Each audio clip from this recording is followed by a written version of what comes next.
नमस्कार विद्यार्थियों, आपके अपने YouTube चैनल यूनिक पाठशाला में आपका हार्दिक स्वागत, अभिनंदन। विद्यार्थियों, आज मैं जिस टॉपिक को लेकर के आपसे चर्चा करूंगा वो है कक्षा 8 विषय हिंदी का मॉडल पेपर 2।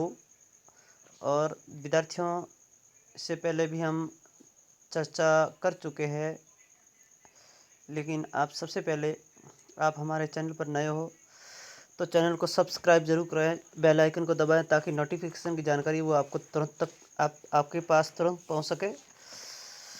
तो विद्यार्थियों, बिना देरी किए हुए आपको ले चलता हूं इस टॉपिक की तरफ, इस मॉडल पेपर की तरफ, सॉल्यूशन की तरफ। तो विद्यार्थियों, पूर्णांक जो कि है आपके सामने लिखा हुआ है, पूर्णांक 80 है। कितना है? 80 पूर्णांक है।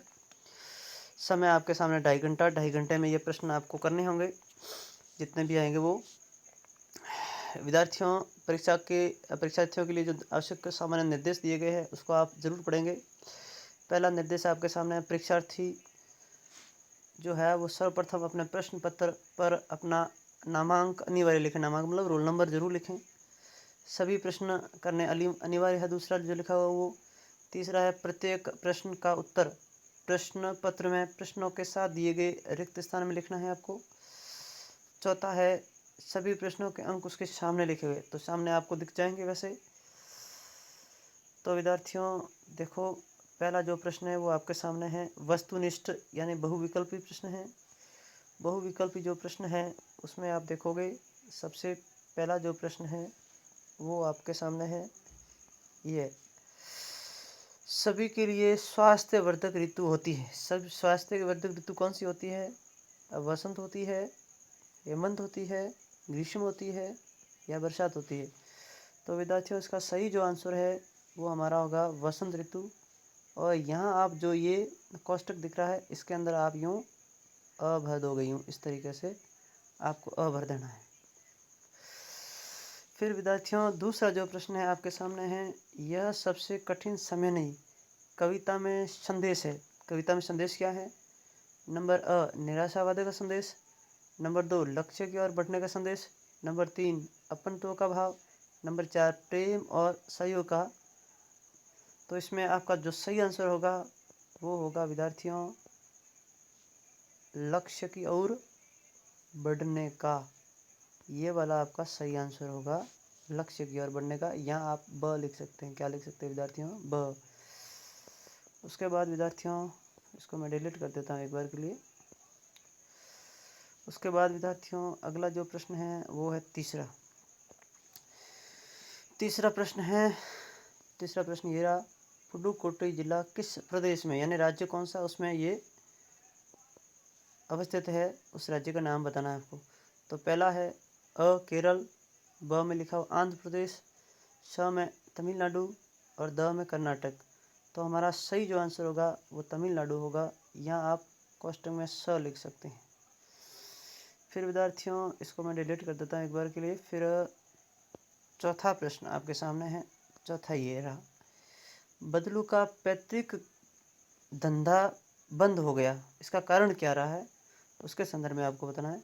पहला है मशीनीकरण के कारण, दूसरा है बदलती मानसिकता के कारण, तीसरा है शहरीकरण के कारण, चौथा है कांच के बीच नहीं है, सर मुझे थोड़ा अंधा दिख रहा है, कांच के प्रति आकर्षण के कारण। ये आपका 4 उत्तर दे रखे हैं। तो इसमें सही आंसर जो है उसकी तरफ आपको जाना है। तो सही आंसर है मशीनीकरण के कारण, ये वाला उत्तर आपका सही होगा। फिर विद्यार्थियों, अगला जो प्रश्न है वो आपके सामने है पांचवा विद्यार्थियों जो प्रश्न है, अर्देशीर एम ईरानी द्वारा बनाई गई फिल्म आलम हारा सबसे पहले प्रदर्शित होती है, कहाँ प्रदर्शित कहाँ हुई थी, उस स्थान का नाम बताना आपको। पहला है दिल्ली में हुई, दूसरा कोलकाता में हुई, तीसरा मुंबई में हुई, चौथा जयपुर में हुई। तो इसका सही आंसर है मुंबई में हुई थी विद्यार्थियों। इसका स आपको सही करना है। फिर आपके सामने अगला प्रश्न है, ये छठा, श्री कृष्ण को सबसे प्रिय लगता था। श्री कृष्ण को सबसे प्रिय क्या लगता था? दूध पीना, माखन खाना, रोटी खाना या माखन रोटी खाना? तो सही आंसर है माखन रोटी खाना। द ऑप्शन आपका सही हो जाएगा इसमें। फिर विद्यार्थियों अगला जो प्रश्न है वो आपके सामने है सातवां प्रश्न है आपके सामने ये रहा। लखन अपने बड़े भाई का अदब मानता है। रेखांकित मुहावरे का अर्थ क्या है? रेखांकित मुहावरे का आपको सही आंसर बताना है। ये वाला अदब मानना, इसका अर्थ क्या है? तो विद्यार्थियों अ है सम्मान देना, ब है बड़ा मानना, स है भाई मानना और द है धैर्य रखना। तो इसका सही जो आंसर होगा वो है सम्मान करना, ये सही आंसर होगा। फिर विद्यार्थियों अगला जो है वो आठवां प्रश्न है आपके सामने, बहुविकल्पी है। शिक्षक ने कविता सुनाई है। कविता ध्यान रखना, रेखांकित शब्द का बहुवचन, रेखांकित शब्द कौन सा है? कविता है। इसका बहुवचन आपको बनाना है। तो विद्यार्थियों इसको मैं डिलीट कर देता एक बार के लिए। अ है कविता, कविता का बहुवचन कविता तो नहीं हो सकता, ये गलत है। कविताओं, ये बिल्कुल गलत है। कविताएं बिल्कुल सही आंसर होगा। कविता नहीं हो सकता, ये गलत है। इसका मतलब आपका सही आंसर श, और यहाँ आप कोष्टक में स लिख सकते हैं। फिर विद्यार्थियों आपके सामने है अगला प्रश्न। अगला जो प्रश्न है वो है अति लघुतरात्मक प्रश्न। अति लघुतरात्मक जो प्रश्न है उसको आप अच्छे से ध्यान से देखोगे। अति लघुतरात्मक जो प्रश्न है उसमें जो है ध्वनि, 9वां प्रश्न है, ध्वनि कविता में ध्वनि शब्द का प्रयोग किसके लिए किया गया है? तो ध्वनि शब्द का जो प्रयोग है वो किसके लिए किया गया है?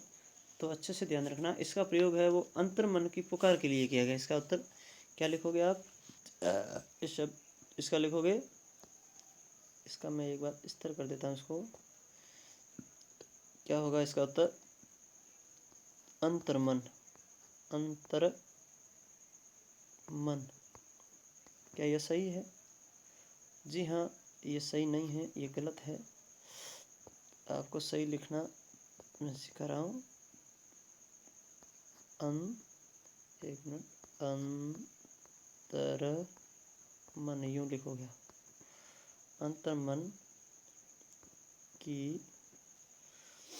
पुकार के लिए, पुकार के लिए।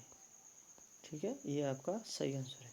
यानी ध्वनि कविता, ये प्रश्न देख लो, ध्वनि कविता में ध्वनि शब्द का प्रयोग किसके लिए किया गया? तो अंतर्मन की पुकार के लिए किया गया, ये आपका सही आंसर होगा। ठीक है विद्यार्थियों, अगला जो प्रश्न है उसकी तरफ बढ़ते हैं अपन।